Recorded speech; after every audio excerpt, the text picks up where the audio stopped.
machine learning works.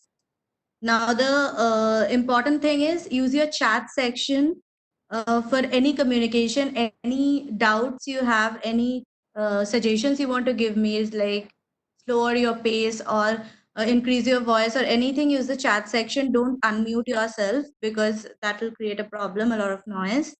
So yeah, so today's session will be on machine learning algorithms. Now, there are a lot of algorithms out there. For a good machine learning engineer, it is important to understand that which machine learning algorithm can be actually applied to your set of data. It's important to understand what algorithm to choose and what to apply so that you can get a good, accurate prediction of the data. So my topic for today is classification. So what is classification? As you can see, the book definition, classification is a supervised learning approach in which computer learns from the input data. Now, what is a supervised learning approach? A supervised learning approach is something that deals with labeled data. What do I mean by labeled data? As you can see over here, there are a set of input values, and with that, it is all the diagnosed values is also given, like the input and the output both are given. So in this cancer data set, you can see the input and the output both are given. This is known as the label data set where we get input and output. Now what classification does is it trains itself, its model from these data, the input and output that is given over here, and then a set of new input values you can see over here, right? Please communicate in the chat section if you can see. I'm waiting for your response. If you can see the new set of data inputs over here, please reply. Okay, so I got my replies. So you can see the new set of data inputs over here. So what the classification algorithm does is it compares this set of input values with this set of input values. It tries to find out the similarity between these two set of input values and thus predict the output for this value. So that's how classification algorithm actually works. Now let's get into some of the algorithms. Now this is a Netflix recommendation window. Now you must be thinking that how does Netflix know that what are your preferred choices, what applications do you, what movies or series do you want to watch? So this is done by an algorithm called the k-nearest neighbor. So this algorithm is the algorithm that is based on the concept that the new data point that I talked about, this new data point is most likely to be of the same class as its neighboring data points. Now I'll be explaining this whole thing, so don't worry about this. So this is what I have plotted the previous data I showed you. I have plotted smoothness mean and radius mean in my two axes, and I have marked my malignant data points as blue and my benign data points as orange, as you can see over here. Okay, so now I've used my malignant data points and this. Now suppose the first step in KNN algorithm, that is to match the two data points, the new data point and the training data set. The first step is to understand which are the nearest neighbors. For that, suppose this is a new data point. The new data point I've plotted according to the smoothness and radius mean, and I got the plot over here. So how will I understand which are the nearest neighbors to this data point? I have to calculate a distance which is known as the Euclidean distance or the Minkowski distance. I have given the formula over here. So you calculate the distance of each and every data point from this new data point, and therefore you get an array which gives you which are the nearest data points. Okay. So the next thing that you have to do in this algorithm is you have to understand how many data points to choose. What is the best value of k? Now, in k nearest neighbors, k stands for the number of nearest neighbors you will choose. I'll make you understand. Wait. Suppose you choose k value as 1. So this is the nearest data point to this new data point. You can see over here, right? Your answers, please. You can see the new data point, right? Okay, fine, I got the answers. So this is the nearest data point to this new data point.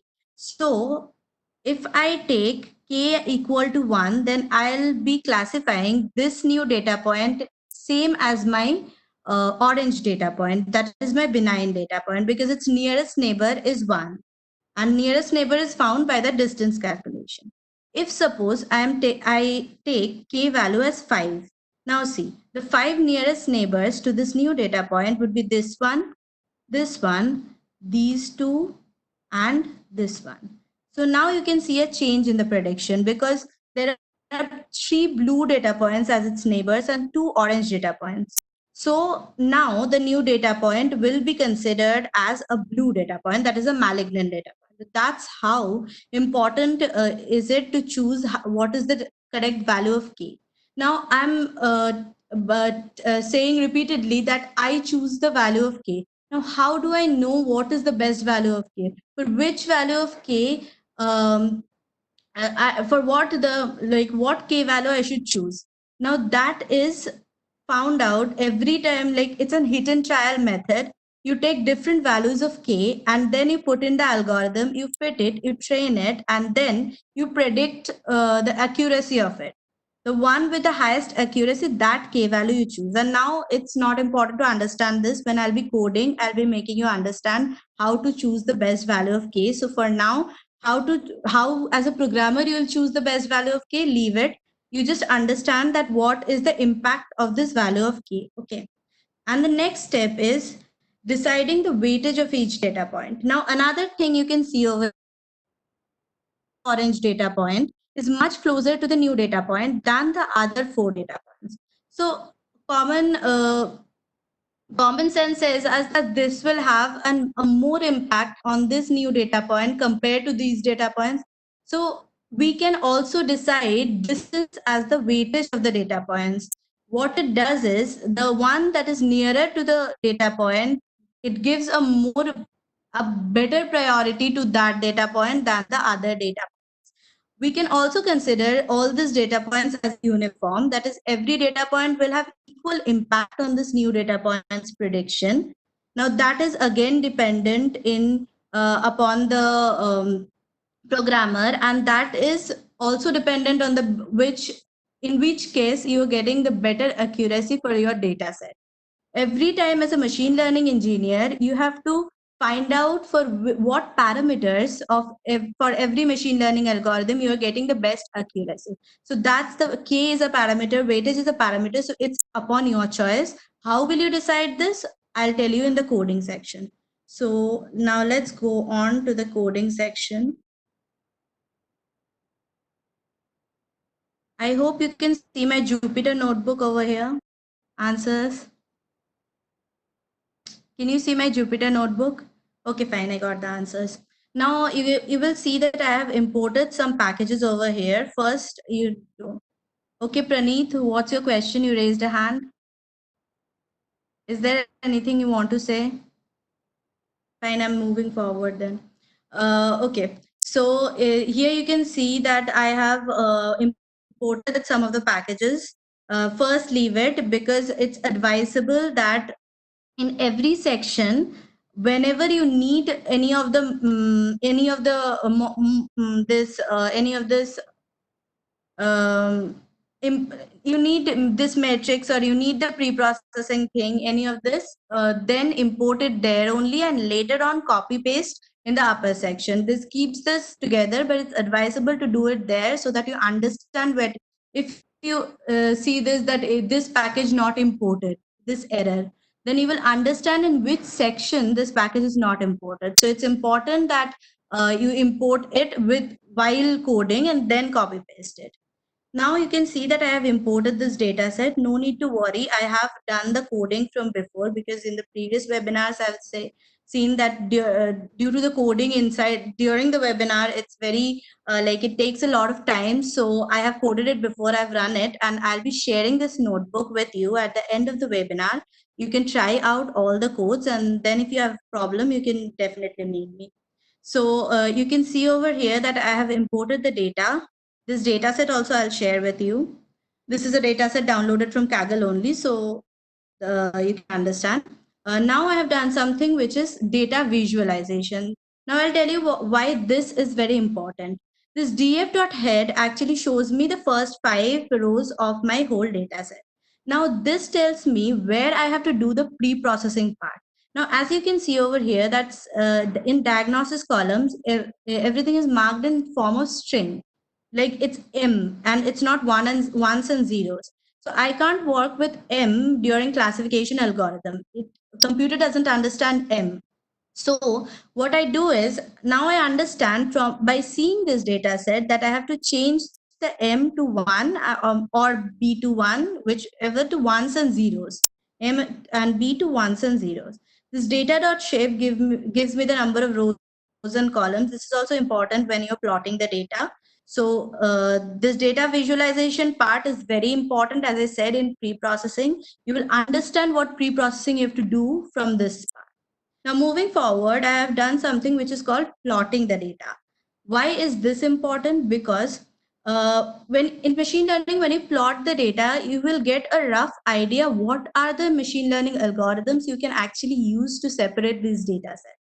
I have done a simple scatter plot, as you can see, between radius mean and smoothness mean. The same one I used to explain you KNN. So this is the scatter plot I've done. This part is only to increase the size of the data, so no need to worry about that. This is scatter plot simple function that you have imported from SNS. It's already an inbuilt function. The next plot that I have done is, here what I have done is I have taken some of the columns. I've chosen some of the columns because it's not possible for me to plot all of the columns. It's a huge data set. So I've taken some of the columns for X and I've taken diagnosis for Y. And now I plotted the trend of my radius mean. It's a normal plot. The range is the whole number, the whole data set, and I have plotted the trend in my radius mean. As you can see, this is how my radius varies with this throughout the data set. X-axis is the whole data set, and this is my range of radius values. And the next plot I'll go to is a pie plot. Now, this is also very important. When you are doing working with this data, you need to understand what percentage of the data is malignant, what percentage is benign. There are often cases where you need to understand that what you need to do with the data, like what is the trend of the data. So that's where you use this. This part is malignant and this part is benign. From the pie chart, you can understand very well. So that's where you use. Then I've used something which is called a pair plot. This is also a very interesting feature of SNS Seaborn library. That is, someone raised a hand. Do you have a question or something? Should I proceed? Do you have a question? Okay, fine. I'm proceeding because I have a lot of things to say. Okay, so I have done a pair plot. Here you will get the trend between every two set of columns. So here I have chosen some of the columns, and this is set of trends between two chosen columns at a time. So that this gives a very detailed explanation of how your data set behaves. This is also very important. Moving forward, this is the pre-processing part. In the previous webinar also this was told, this is very important. In the pre-processing part, I already told you, here I've chosen the columns again. I have chosen the columns in form of values, that is in form of array. In form of array, I have chosen this. And as you can see over here, I've taken the columns and I have dot values gives me the array of those. This is a two-dimensional array. This is a one-dimensional array. Moving forward, I already told you that I have to change my M and B to ones and zeros. For that, I could have coded using two for loops that if this is equal to 1, this I could have done, but in machine learning, usually the logic behind codes are very long. So you use inbuilt functions. So this dot label encoder is a function that directly maps M's to 1 and B's to zeros. So I have done this. This is how you do label encoding. Pre-processing.label encoder, you initialize and then you fit the data. And finally, when you print, it's transformed. So that's the processing part I needed that I already told, seeing the data set. Now I've done something which is known as a train test split. Why I've done this, I'll make you understand. When I have a set of data, a very long set of data, I can train the whole data and then I have a new set of only input values I can predict. But who will tell me whether my model is good enough for this prediction? I need to know whether the model is good enough for this prediction. So what I usually do is I divide my set of data values for which I have both input and output. My set of data values, the training set only, I divide into two parts. I divide into a train part, maximum portion of the data set into train part, and a minimum portion of the data set into test part. Now, what I do, I use the train data set to train the model. I predict the new values for the test input values, and for which I have the output as well. So now I do a accuracy score between these two values, the output that I originally had and the output that I predicted, so that I can understand whether my algorithm accuracy is good enough or not. Now, if the accuracy is around 85% or more, I can consider it as a good model. So that's the work of train test split. And models sklearn.model selection gives a very handy function, train test split, for that. You don't need to do anything. Now, as you can see over here, I have given the two arrays, and after that, I have done something called the random state is equal to 0. Now, what does random state do? Random state, what it does is, every time when you run this code, this random state will make sure that the same set of values are chosen as train set and same set of values are chosen as test set. Because when you do this train test split, then usually what happens is the machine randomly chooses the values. If you mention the random state as any integer value, it will choose in that order only, so that every time you run this set of code, it will give you the same result. Okay. The next thing I have done is a part of the pre-processing only, but I have not mentioned it otherwise. So what I have done is min-max scalar. Now, when you have two totally different range of values for two axes, suppose radius mean and radius smoothness mean you're plotting. Now, radius mean ranges between 0 to 1, and smoothness mean is between 1 to 300. See, this will give you a very scattered plot, and you won't be able to analyze the plot properly. So something that is very important doing is scaling the data, making the data come into the same range so that you can understand what's happening inside the data.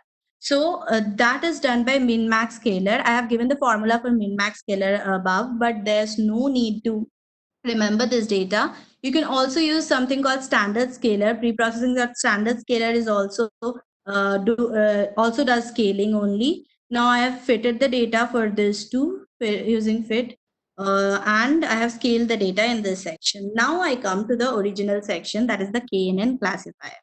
So as you can see, this K neighbors classifier does everything for you that I told in the PPT. It does the choice of which class it should be in. The only thing you need to mention inside this is the value of K. And neighbor stands for the value of K. I have given this random value of K as 5, as you can see over here. But I'll tell you how to say what is the best value for K. So this is the code that gives me the correct value of K. Now what I'm doing over here is I'm taking a range of values of K from 1 to 10, as you can see over here. I'm taking the range of values of K. I'm every time declaring a different model for this. I'm fitting the train data into that. I'm doing the prediction using the test set, and I'm calculating the mean accuracy. Now the steps I'll be telling again, but I'm calculating the whole thing every time for different values of K. As I told you already, it is a trial and error method. So I'm trying every value of K. Now I have a mean accuracy. I'm printing the mean accuracy array.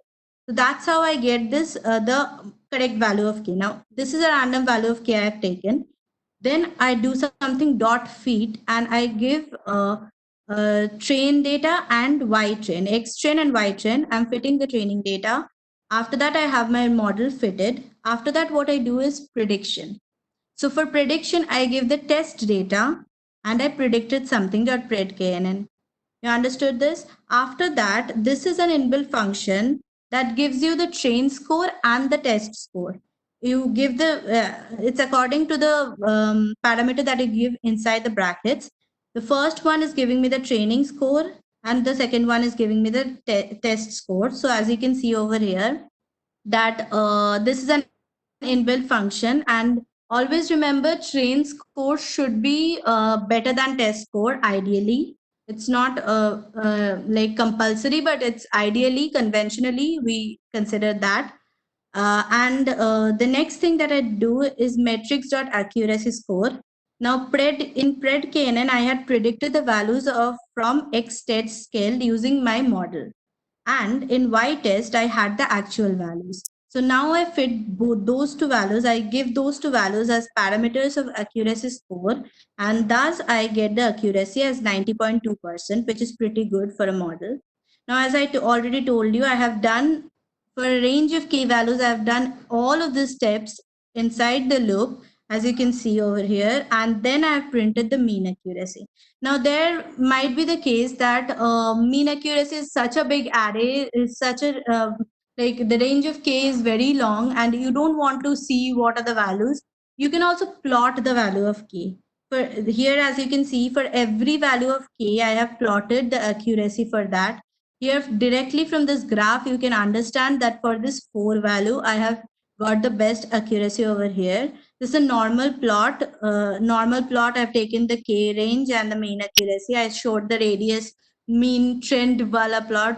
There also I did the same thing. So that's that's how I directly can say what is the best value of k. So that was how I can do what I can do in KNN. Now, do try this KNN algorithm with different K values. And then something I didn't show over here in the coding part is you can try this out with different weight values as well, uniform and distance. So I'll show you how these actually impact this. So as you can see over here, these are 3 different models for different values of K. In the first model, you can see that this decision boundary is trying to fit it into every training data, like it's trying to consider every training data. So this is a kind of fitting case. In the first session of machine learning, we told you what overfitting is. So this decision boundary is kind of trying to overfit the data. This is for small values of k, this kind of boundary you will get. For higher values of k, as you can see, this decision boundary is far away from this one. So the error in this is very high. So this is kind of underfitting the data. So this is also not a good k value. This is for higher values of k. As you can see in this value of k, you will get a proper decision boundary, an optimum decision boundary that will give a good prediction for test set also. I can consider that for this one. As you can see, the decision boundary is approximately correct. For different values of weights, as you can see over here, if the weight is uniform, you will see this is the normal general decision boundary. And for uniform consideration of weights, you can see that these data points have a high error from this decision boundary.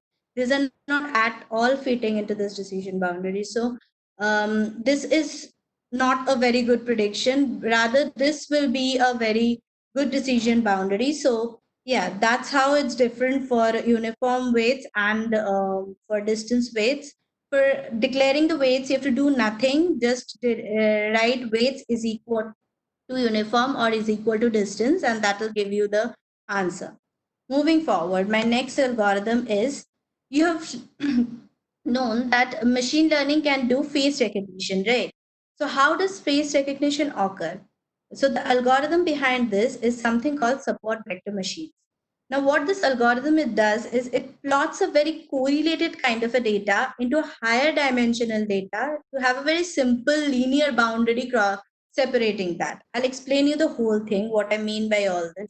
So what I mean by a very correlated data is a data set like this. As you can see, you've seen the previous data set. You could have made out that what could be the probable decision boundary. You actually can see the separation between the decision, between the data points. But in this data set, you will see that you can't make out what are the different boundaries. So this is a very correlated data. The first thing that we have to do with this kind of a data is something called kerneling. Kerneling is plotting one dimensional data into a two dimensional data, or some dimensional data into a higher dimensional data. Now let me first leave the steps. let me explain what is kerneling to you. As you can see over here, I have a data set over here. If I separate this data set using a linear boundary, then this green fruits or remains in this section only. So this is not separated properly. I needed this kind of a very complicated boundary just to separate a one-dimensional data. So it's not advisable to do so. So what SVM does is SVM plots this kind of data into this kind of data. So in this, x-axis is taken as x only and y-axis is taken as x square. As you can see the function over here, y-axis is plotted as x square. Now my data set turns into something like this. Now I can have only a linear decision boundary, a line separating these two set of data sets. So that's how SVM simplifies a correlated kind of data using plotting it to a higher dimensional data.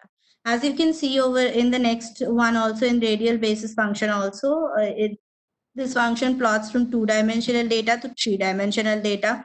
There are also other kerneling like the polynomial kerneling. This also does the same thing. It's just that the z-axis function for this one is this function, and for the previous one, the z-axis function was this function. That's the difference. This also plots from two-dimensional to three-dimensional data. The z-axis function changes. It's like for different kind of data sets, you actually need these different functions for different kind of data sets. Am I like, you can make out what I'm saying, right? You can understand, like, am I going a bit faster? Like, should I slow down?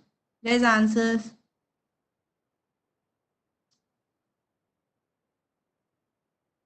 Please respond. It's okay. Okay, fine. So I'll be a bit slow for those who can't make out. So, okay. So fine. I understood. I understood. Got your answers. Okay. So for this day, as you can see in the z-axis, I have plotted like for different kind of data sets. Actually, I need different functions for z-axis to make out this decision boundary. As you can see over here, I can separate this using a plane. Now, maybe for if I would have used the polynomial function, this clear difference would not have been done for this set of data sets. So that's where I need all this types of kerneling. For different types of data sets, I need different types of kerneling. So there are a lot of more kernels like splint kernel and all. I didn't include all of this because I couldn't have explained in this short time. Moving forward, now since I have done the separation, now I can see that separation clearly between the two kernels. I've separated them using a function which is known as kerneling. Now what I do is I need to find out what is the hyperplane or the plane or the line that can separate this set of data sets. Now you can see some green lines over here. You can see, right? So these green lines can also separate this set of data. This set of data can be separated using these green lines also, but I choose this optimal boundary. Why? I'll be telling you. These nearer data points that you are seeing, like the blue ones and the red ones that you can see over here, that are nearest to each other, these are actually known as support vectors.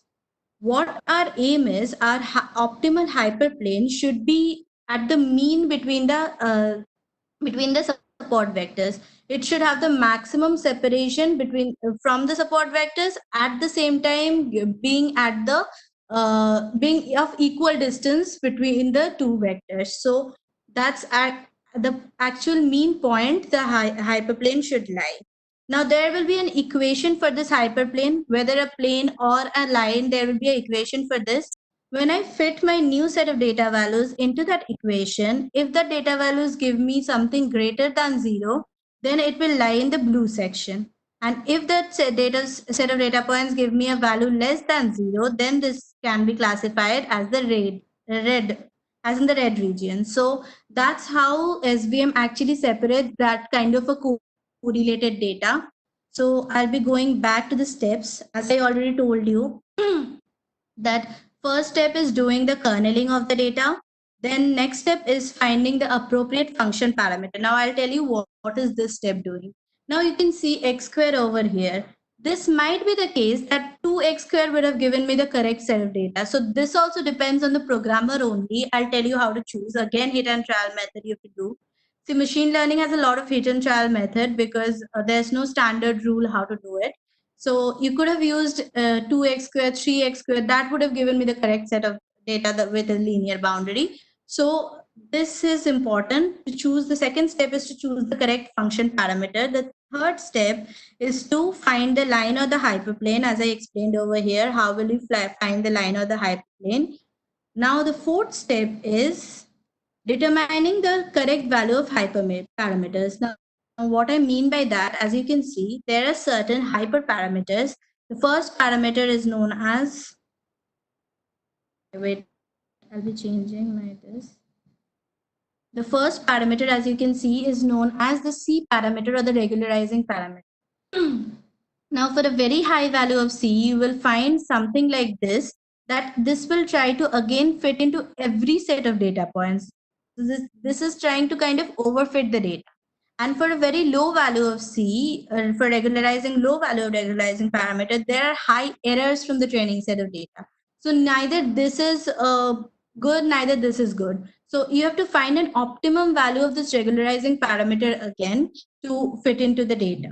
The second parameter, the another parameter that I'll be talking about is the gamma parameter. This gamma parameter tells me for that hyperplane drawing, how many nearer points can be considered as support vectors. I told you I took the 3 points randomly. How do I know? This gamma parameter value actually tells the machine that how many support vectors, how many nearer points should be taken as support vectors.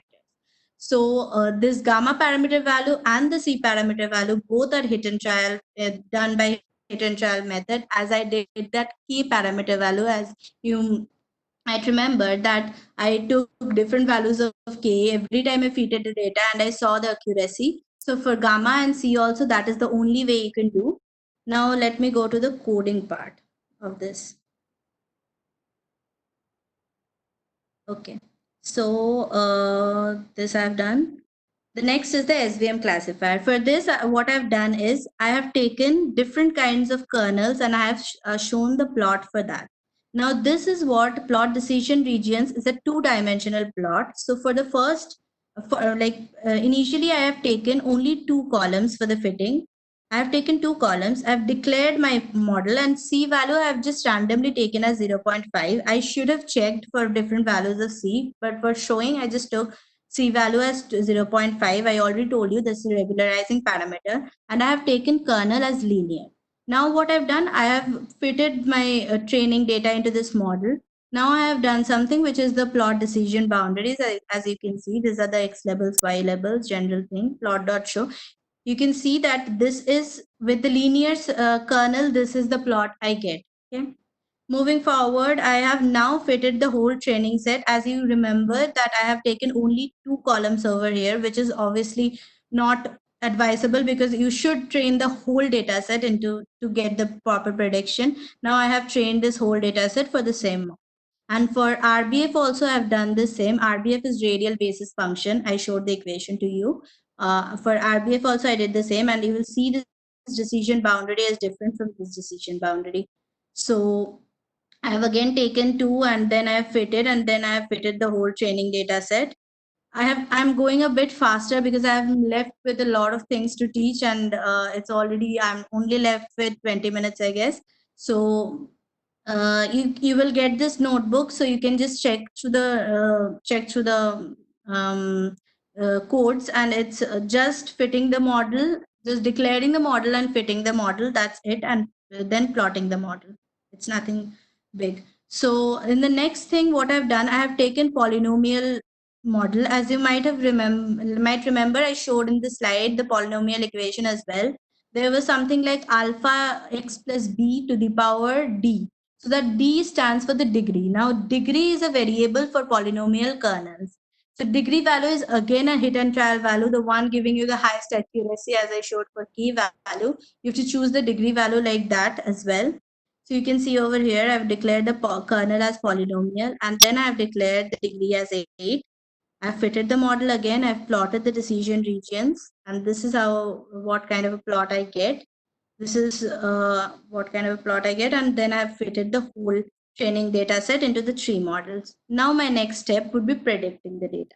So for predicting, I have predicted with X test scaled data for every model separately, and I have printed. And then I have done something called, I already showed, matrix.accuracy score. I have done that. And then for every model, and as you can see that RBF model is giving me 94.4% accuracy, which is pretty good. So that's how you code the whole SVM. It's not necessary to code for every kernel, but it's better that you try with every kernel. This gives you the best, this helps you to determine which is the best kernel. Till now, am I properly audible and properly understandable? Any doubts till now? Answers, guys. Okay. Okay. Got your answer. Fine. I'll be moving on to my next algorithm right now. So my next algorithm would be, okay, so there's a game that we used to play in our childhood that is called the 20 questions. So in this game, what we did is we used to tell our friend to guess a name of a very famous person, and then we asked her questions, and by her answers, we guessed who the person is. So my first question would be male or female. Now, if my friend said female, my next question would be sportsman or film star.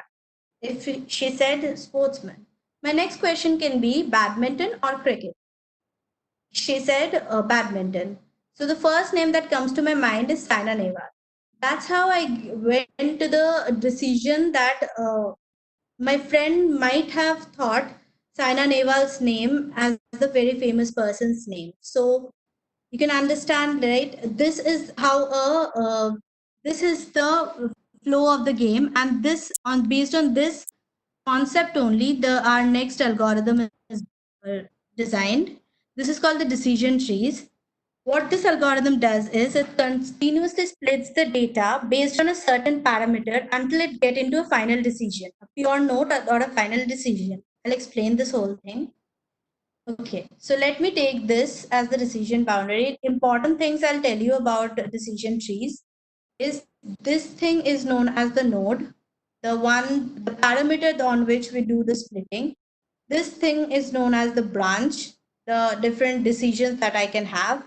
And this thing is known as the leaf, the final decision that I get in.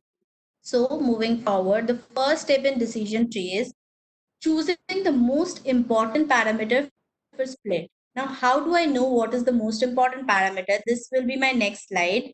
Wait for that. The next step would be split based on the data. And the third step is repeat these processes. For every node, just keep on repeating these processes. Okay, so how will you choose the most important parameter for the split? Okay, so I have a data set over here that shows me the age, sex, BP, cholesterol, and the drug advice to them. Okay, now my new data, I'll take, let me change the cursor. Second, yeah. So first I try doing, this is again choosing the parameter for the first split is again something which is done by the hit and trial method.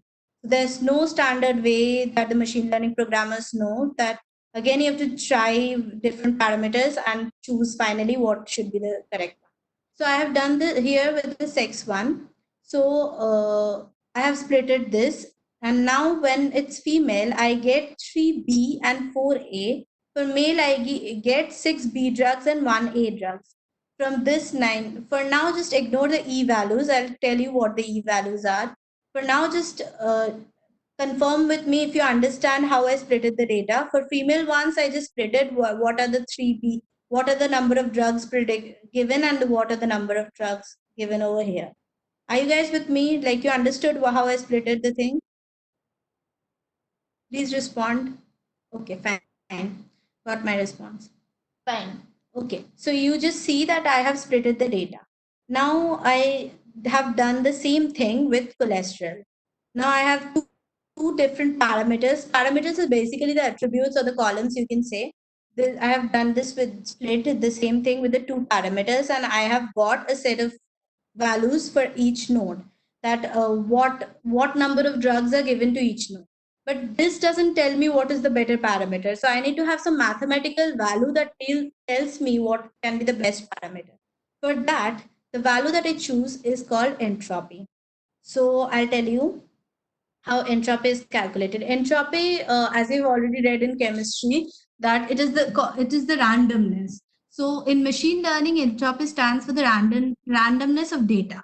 So this is the formula for entropy. This is how you calculate entropy, and this E values you see over here are actually entropy values that are already been calculated. So as you can see, these have different sets of entropy for the different values. Now you can understand that for every different node, there are different entropy values. Now, if there would have been one entropy value for sex and one for cholesterol, I could have said that this is better, this is not. But but there are two sets of values. Now, I need another mathematical term to understand what, like, which one is the better one. Again, entropy is not enough for understanding which one to choose first. So for that, I have another mathematical term called the information gain. This information gain is entropy before the split minus entropy after the split. So will not want more randomness in my data after I have already done one split. So obviously the one with a higher value of information gain will be a better one for the split. So I have calculated the entropy over here, and sex gives me the out of the two. So right now I know that sex is the best one between sex and cholesterol. So in that way, for now I split the data according to sex. Again, I get this 3B and 4A. Now I split the data again. I'll repeat the steps till I'm done with all the parameters. Like first parameter is sex I've chosen. Now I'm left with the other three, age, BP, and cholesterol. I'll again try for both the nodes with for both the nodes, I'll try for with all three, and the one giving me the highest information gain, I'll be choosing every time, and I'll be proceeding like that. So let me show you the coding part of it. How will you get the decision tree? The split I'll show you. You don't need to do much because there's already obviously an predefined function for this. You have to just give the criterion as entropy and the max depth. This is a very important parameter as 4. I'll tell you why max depth is so important. Now, what happens is when you're doing the split, what the decision tree classifier does is it goes on doing the split till it gets the one accuracy for the training data, till it gets purest nodes at every point. It goes on doing it. Now, I already told you that fitting the training data to that extent is actually called overfitting. It's getting the training accuracy as one actually overfits the data. It is not necessary that if you're getting training data as training accuracy as one, you will also fit the test data as good as well, because it's actually the reverse. You should get an optimum value for both training and test data. So what MaxStep does is, as an external person, as a programmer from outside this function, you can tell the function how many times this should iterate. As you have already seen, I had this four set of columns, so I did the max depth as 4. You can give it more or less also, it's up to you, the one giving you the best accuracy again. So that's how decision tree model is declared. I again the data, I predict the data as you can see over here, and I do the accuracy calculation. You can see that I am getting 95.1% accuracy, which is a pretty good accuracy. So I can consider this as a good model. Now I have done something. I told you that you can choose between which one is the best parameter. How will you know which one is the best parameter? So here's a set of codes. Again, by hit and trial method, I have plotted this. The one I fitted the data, I have done model importance. Like I have declared the data, I have fitted the data, and I have seen the feature importances. And I have plotted the feature importances. As you can see over here, this is a new data set, the iris data set. I have shared this data set also in my drive link. You can see this data set also. You can run with this data set also. You will understand how it's working. So as you can see, that petal length has the highest importance here, and petal width, and then the others. So this iris data set decision tree, actually I'll be showing. You understood this featured importance I plotted, right? You understood what I did over here, right? Okay. Okay, got it. Fine. After that, what I do is I am going back to my PPT. I'll show you how it's done. Okay. Now you can see that petal length had the highest importance among the features. In the graph you already saw, in the bar graph, in the histogram that I showed you, not a bar graph, sorry. Okay. So as you can see that this is the petal length. With petal length, I have differentiated, and why it was the best one, you can already see that setosa is already separated. It's a pure node altogether with the petal length only. After that, after petal length, I use petal width, and then as you can see, petal length again, and then petal width, and the same order that my feature importance is. So that's how a decision tree is done. So yes, someone is asking me, can I provide the materials for us? I'll be providing the Jupyter notebook. I'll be providing the Iris data sets and all to you. You can run it, you can see it, but I won't be providing you the PPT because in the PPT there is no content. Actually, there's only images. I'm explaining the whole thing to you. I'll be providing the notebook and all. Okay. So moving forward, I showed you so many algorithms. How do you know which algorithm is the best one for your data set? So there's an interesting concept for that. As you can see, the concept is called confusion matrix. So you can see a data set over here. Here there are some actual values given, that output values I already had, and there are some predicted values given. If I would have been used as a test, this as a test set, so I would have got actual and predicted values. You can understand this, that I have got actual and predicted values. After that, what I am doing is I'm forming a matrix, and in the matrix, I'll be putting the values for that. Okay, I'll just change my cursor 1 second. So these are my actual values of actually positive, that is 1, actually 0. Actually, this is our predicted values, predicted 1, predicted 0.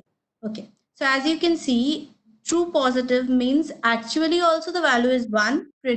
After prediction also the value is 1. So these kind of data sets that this one I can find out and this one I can find out. So the value should be 2. Okay. So my next one would be actual value as negative and predicted value as positive. So actual value negative, actual value 0, predicted value 1. I can see this, I can see this. So my value again is 2. Now my next one, false negative, is actual value positive, that is 1, and my predicted value 0. So actual value 1, predicted value 0. I can see only this. No. Okay, 1 I get. So, and my other one is both zeros. So these are left. So it's 2. So this is how I form my confusion matrix. Okay. My next step is, from this confusion matrix, I cannot tell whether this is a very good model or not. The next thing I have to do is I have to calculate some mathematical parameters. The first parameter I choose is accuracy. I have been telling you the whole time that the one that has the best accuracy, I was doing accuracy score and all. So what is this accuracy? Accuracy gives me how much percentage of the data is correctly predicted. Like all the correctly predicted data, like correctly predicted is what? Ones are predicted as ones, zeros are predicted as zeros. There is no wrong data. Okay, these are correctly predicted data. How many correctly predicted data are there? By total number of data. So this is the formula for that. The next thing I am coming to is called precision. So what precision is how many of the correctly predicted, like the data that have the actual value as 1, which are actually positive, are correctly predicted as positive. I'll tell you what this means. This is a very important concept. So what precision does is, as you can understand, like take a data set like a cancer data set, like malignant or benign. So that's where I need a precise data. Why? I'll tell you. If someone has malignant cancer, it's very important that it's predicted as malignant. If someone has benign cancer, if it's also predicted as malignant, if zeros are also actual zero values are also predicted as ones, that's considerable, because with further treatment eventually he'll get the fact that it's benign. But if someone has malignant data and in this algorithm it's predicted as benign, that creates the problem. So what precision does is the correct data is like the ones should be predicted as ones. Even if actual zeros are predicted as ones, it's considerable. But ones should never be predicted as zeros. Ones should always be predicted as ones. That's a precise data. And the second thing is a sensitive data or a recall value, which says that something that is predicted as one should also be one. Like something that is predicted as one should always be one. I'll make you understand the difference between these two also. Okay, what recall does is think of a stock market scenario. Okay, based on a prediction, you will invest your money, right?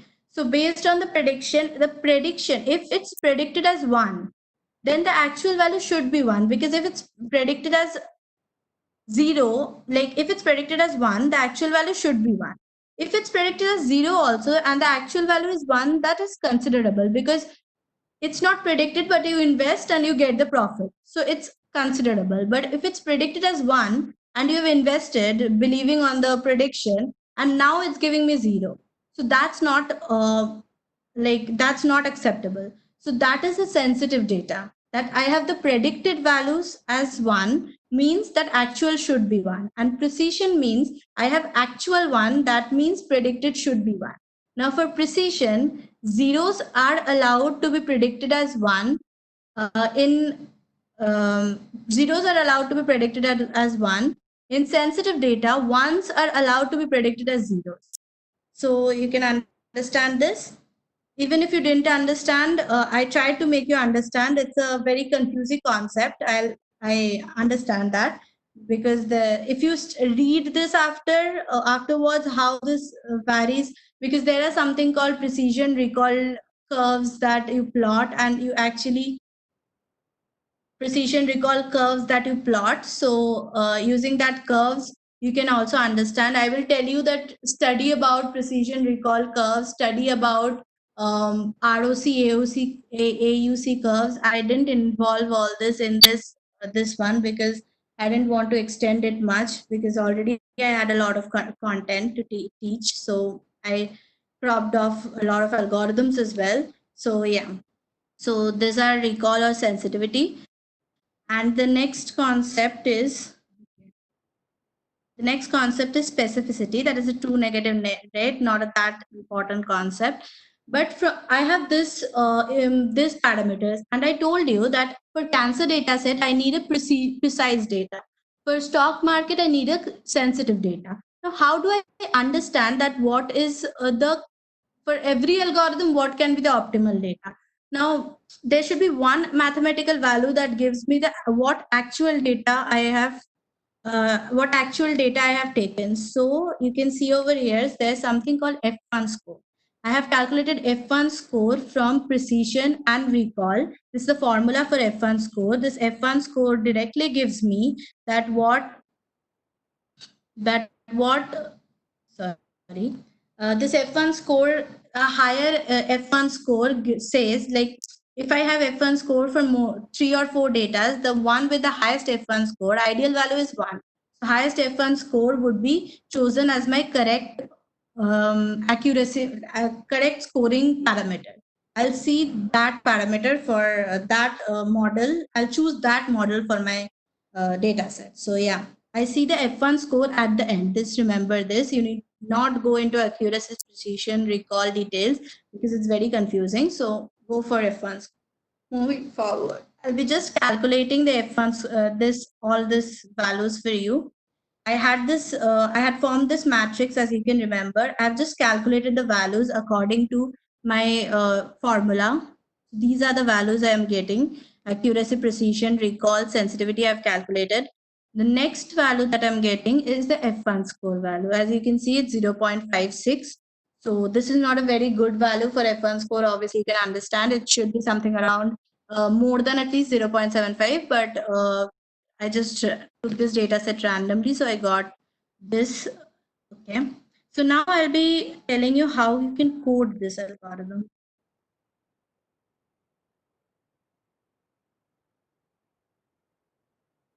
Okay.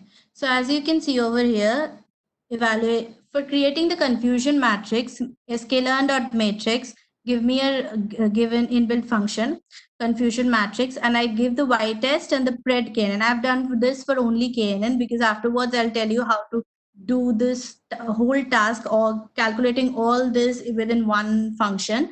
So I have done this for only knn, a test purpose, this to show you. So as you can see the confusion matrix over here, I've given y test, I've given pred knn, and it gives me the confusion matrix. So this is true positive, true negative, and all. I told you how the matrix is given.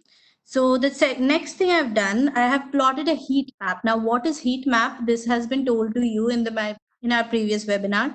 So how to create the heat map and all. I've just created that heat map only using this confusion matrix. I've created the heat map for it using this confusion matrix. Now this looks like the exact confusion matrix image that I gave you in the PPT. This is 80, 10, 4, and 49 are the values for true, positive, negative, and all. So as you can see over here, so this is the confusion matrix for me. After that, I have calculated each of the scores. You can calculate each of the scores. Like I told you, for cancer data set, you will try to gain a precise data. So you will calculate the precision score, and the one with the highest precision score, the model with the highest precision score, you will take that model. So that's why I have shown you how to calculate each and every score. This is inbuilt functions. You need not worry about anything, how it's calculated and all. So I get it, this accuracy, precision values, recall F1 score values for my KNN algorithm. Remember, this is only for KNN algorithm as I have used pred KNN. I have not done it for other algorithms because now I'll be showing you how you can do it like without doing all this. There's a inbuilt function called the classification report. Now, classification report takes the y test value, pred knn value, and target names you can give, not give. This just will give you what are ones and what are not ones. The predicted what are ones. So this will be, these values will be given. Now there are three types, three parameters that you can also declare within classification report, that dependent on what the two parameters actually dependent on what the classification should be done, macro average or weightage average. I'm not going into details of that because I don't have time. I've already exceeded by 5 minutes. So that's how what I've done. Macro average and weighted average you can do. Just Google it up how to do, what is the importance of macro average and weighted average. You can include this over here. If you do the classification report with all this, without all this, this will give the whole value. And as you can see, the final accuracy score for this one, that is KNN classifier, I'm getting 0.90. And moving forward, the final accuracy score for this one I'm getting, this is my YR. YR is my this SVM algorithms prediction. So YR I'm getting 0.94, and for decision tree I'm getting 0.95. So someone's writing something, I guess. Okay. So as you can see over here that I have taken all these values. I have predicted, I have got the F1 score for all these values. Now the one with the highest F1 score I'll be choosing, as I told you. You can see 0.95 over here, which is the highest F1 score. So I'll be choosing decision tree as my correct algorithm. So yeah, so as you can see that I have done this prediction part also. Now what I did is, for this webinar, I planned 3-4 more algorithms, and I thought of doing precision recall curves as well, ROC, AOC, AUC curves, but I had only 60 minutes. So I excluded the algorithms. I'll tell you what the algorithms are. If you did get interest in whatever I taught you, the algorithms, you can also look up how these algorithms also work. The first algorithm is naive-Bayes classifier. The second one is gradient boosted decision trees. The third one is random forest. And the fourth one is logistic regression. These are also classification algorithms only I'm talking about. These are also classification algorithms, and the concept behind these are also very interesting. So if you do want to follow machine learning in future, so do look up to these algorithms as well. Now I have given you small things that you can change in this Jupyter Notebook. I have in KNN, I already told you, try out with different values of K, different values of weights. You can try that out.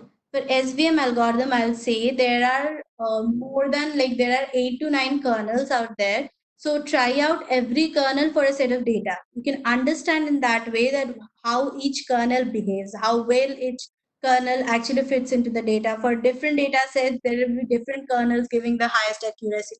Try those kernels out. And then I have said that and try different values of C. I told here is C, the C value I gave you. Wait, here is C. You can see this. Try different values for regularizing parameter, for gamma parameter, and other hyperparameters also there are that you can give inside the bracket that the programmer can decide and by hit and trial and get the best model out of it. So yeah, try out these values also, different values of hyperparameters. For decision tree classifier, I'll say that I had shown you a iris dataset class decision tree, the whole thing I showed you. The one that I showed you over here. Wait, I'll show the one that I showed you. This one I showed you. So you can see the iris dataset decision tree, right? Answers, answers, guys. Okay, fine. Got it. So this decision tree can be plotted using a particular function. Google it up. Try to plot this decision tree. Try different values for max depth. As I said, how this max depth actually affects this decision tree is C. When you will give a very high value, 9 or 10 value of max depth, usually you will see that the training accuracy goes to 1. And I told you that's overfitting. And when you give a low value, the training accuracy will be very low. So try out different values of max depths and also other hyperparameters also. Just look up what can be the parameters inside this bracket, this decision tree brackets, what can be the parameters that you can give. So this is something you can try out with decision trees.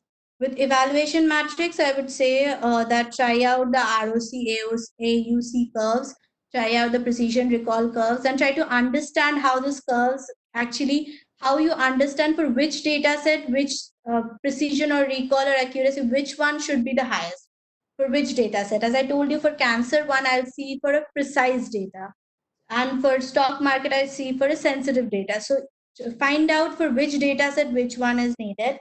So yeah, that will be all. And now I'll be sharing with you my Google Drive link. I'll be putting on your chat section. Okay, so you can see this, right? Okay, yeah. So you get this drive link, and one request, please do fill this form. This is the feedback form. If you have any suggestions, if anything you want to say, you can say in this feedback form. So do fill this. And if you have any queries, I have given the Jupyter notebook and all. If you have any queries, if you have any questions, if you want to say something from any doubts, then just okay. Someone asked me where can we find resources online to read stuffs about ML. Okay. So for this, I would say I have shared a book with you also in the my Google Drive link. But I would say for if you're a beginner, don't go for the book first. Just wait. I'll just put my mail ID. Yeah. So don't go for the book first. Try to go for webinars like this, or there are longer webinars for 2 to 3 hours that teach you the whole of it. I also wanted to include the other algorithms as well. So go for those webinars or go for online courses. There are free courses as well. So it's better if someone actually makes you understand the algorithms, because reading from the book is very monotonous and you won't be able to understand all these parameters, how it's used and all. So it's advisable that go for these webinars and all where someone can teach you. So I would say that. Any other questions that you have? I've shared all the this, and please do fill the form. It's important for our feedback. Any changes that you suggest, we'll be trying to do that. I have shared the link and I've shared my mail ID. So say guys, if any questions you have, please say. If you have any questions, please, this is the time you can say. So I suppose no one has any questions. If you want to say something, please do say. Any questions you have regarding the algorithms, regarding, I already told where to study from, and regarding anything else. Okay, I suppose no one has any questions. I'm closing the webinar. I'll be closing the webinar in 2 to 3 minutes. Thank you. To you too, Shubhajit.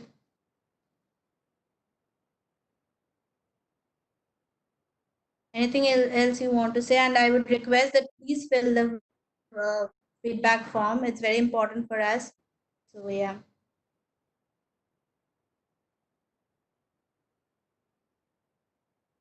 Thank you, Priya.